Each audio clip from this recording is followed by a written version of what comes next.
Coordinated, episode 159, exam only, hosting exams. Greetings, AP coordinators. I'm Derek Cometa. And I'm Rachel McBride, and you're listening to Coordinated, the podcast for AP coordinators.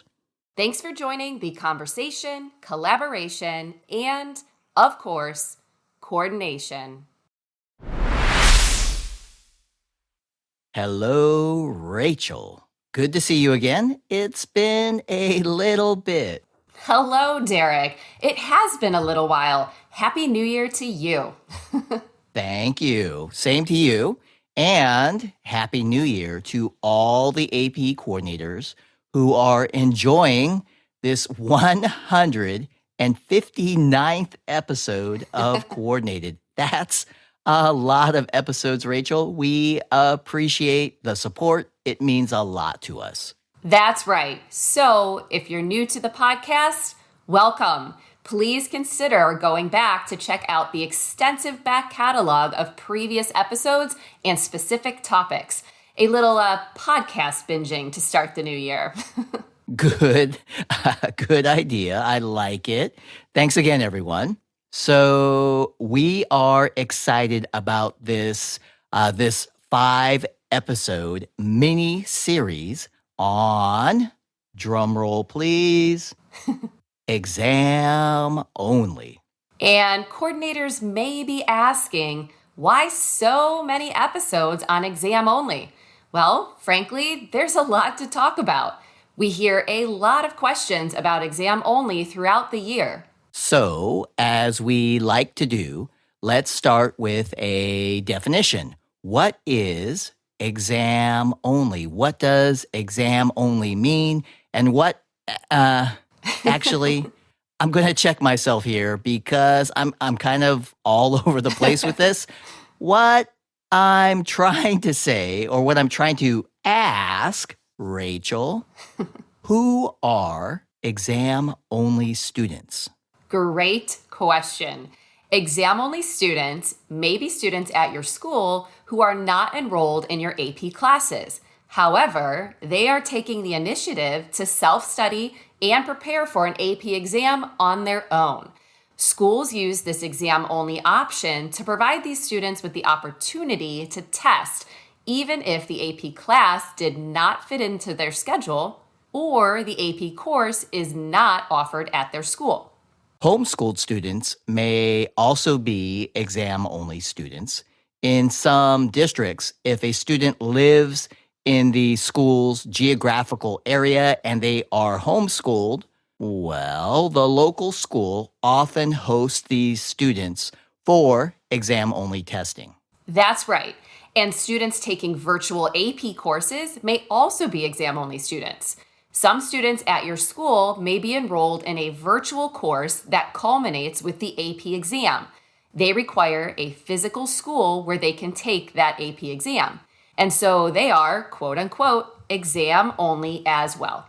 Another example of exam only is a student who might be attending another school but is taking the AP exam at your school. So, at my former school, I received many requests for AP Chinese and AP Japanese language and culture because not many schools in the area offered those exams.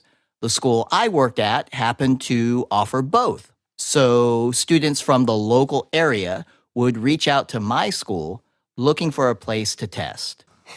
Whew. Okay, so that seems like a good foundation for our mini-series on exam only.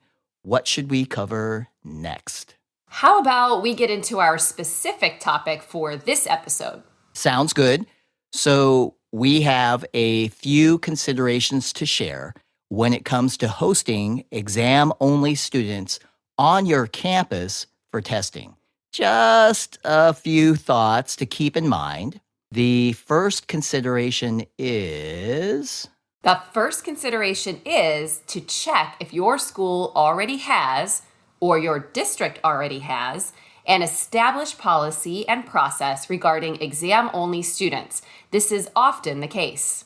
And let's mention that hosting exam-only students is a local decision. It's a decision that comes with some flexibility as well, some options, so to speak.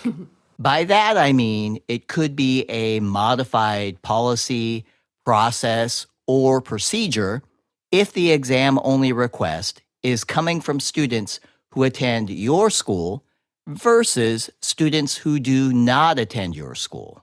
Or if the student is interested in an AP exam for a course that your school already offers versus one that you do not offer. And if schools are already offering the AP exam, they can simply include the exam-only students in the same testing rooms with the same proctors. This makes hosting exam-only students pretty easy, in my opinion.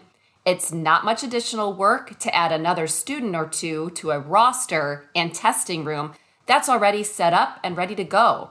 Exam-only students do not have to be in a separate room unless they have approved SSD accommodations that require specific testing arrangements. See the SSD guidelines resource for more information. We also have a best practice that fellow AP coordinators have shared with us, and that is to post as much information as possible on your school website.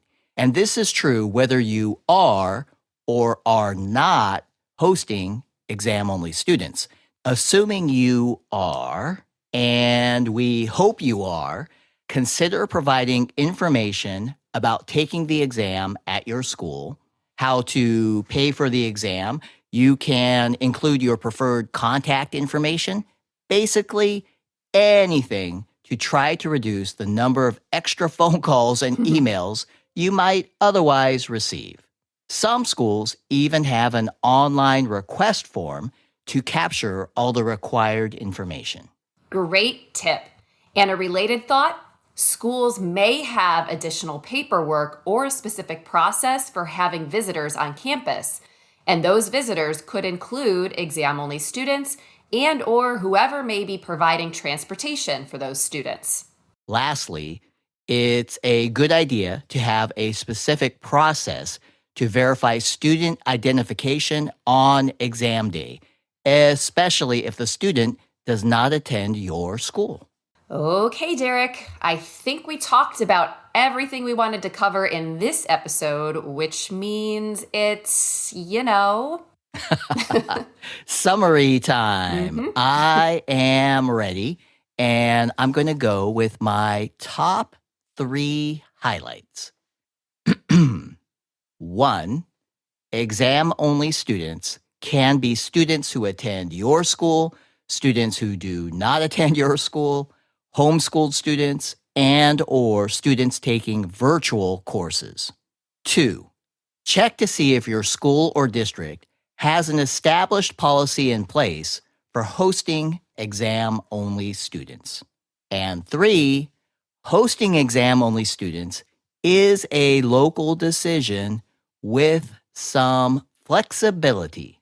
And don't forget, more information on exam only can be found in my best friend, the AP Coordinator's Manual, Part 1, pages 34 to 36. Thanks everyone for joining us. Don't miss our continued conversation in our next episode of Coordinated. We'll be talking about exam fees for exam-only students, and we'll talk with you then.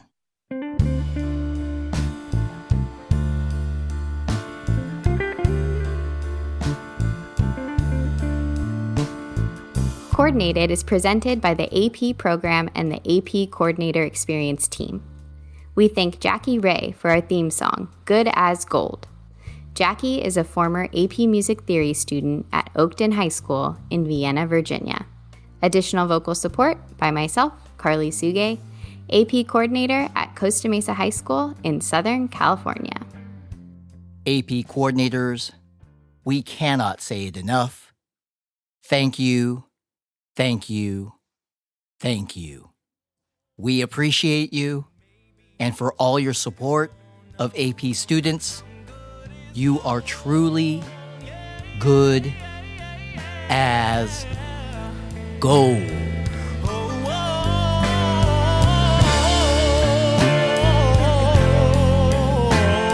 And maybe I just don't know.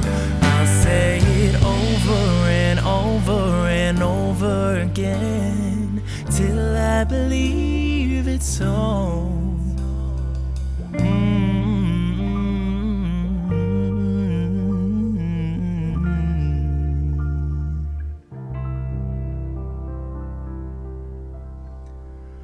I'm good as gold.